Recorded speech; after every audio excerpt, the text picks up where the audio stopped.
I've got James Ingram, Chief Technical Officer and Senior Underwriter with Invision Cyber with me again today. And today we are going to talk about why Invision Cyber's response process is different than what you might expect from the rest of the insurance market. Hey, James, thanks for joining me again today. So, what can you tell us about Invision Cyber's IR process? Thanks for having me, Lonny. I think before I start answering that question too deeply, I will give other insurers their due. They often deal with a very diverse book of clients. So every client is different.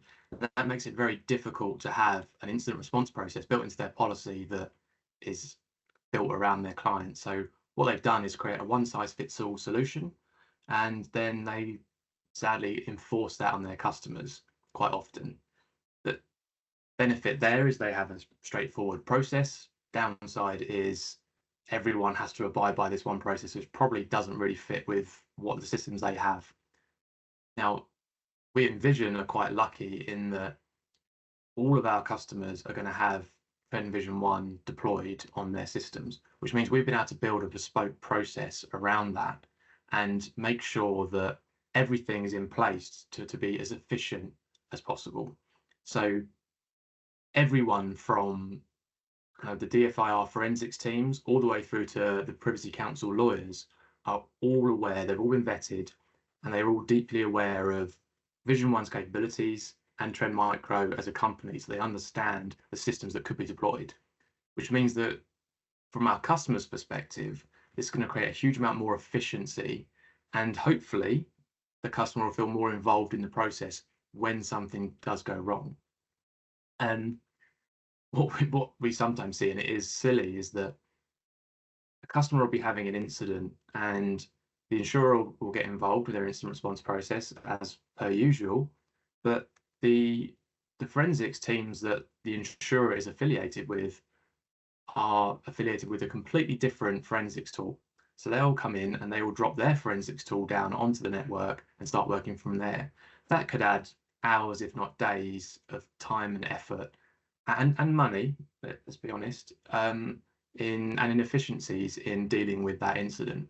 Whereas they've got a class leading, all of our customers have a class leading DFIR forensics tool. It's one of the best out there. Why wouldn't you use it? And it all comes down to they don't know how to. That's not what they're affiliated with. So all of our DFIR providers, everyone is affiliated with Vision One. So hopefully the customers will feel that efficiency when something does go wrong. Those first 12 hours of an incident, 24 hours, if you can get things buttoned up as quickly as possible there, especially using some of the techniques that Vision One has, kind of using the NDR tool to isolate certain parts of the network, you can completely change the outcome of an incident from being something that's would have been huge to being something relatively minor. And that's what we're trying to do. On top of that, one of the things that we find is that a customer doesn't really understand their insurer's process. They don't understand how it fits with their plans and how they can integrate with it, or even what to do when everything's on fire around them and they're going through one of the worst days of their career and they're going, well, how do I deal with this?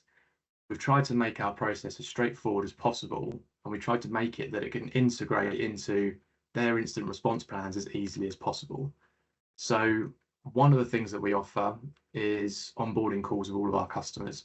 So anytime that you bind a new policy with us, we invite you to have a call with our expert incident response team, and they will guide you through the process. They will give you all the processes that you need to be able to then be ready and feel like you're involved in the process when something bad goes down. And I think we just want our customers to understand that we're not just there as an insurer, we're there as a service product. We are there to hold their hand when things are going wrong, and we want the customers to feel like that for us. So yeah, that's our incident response process.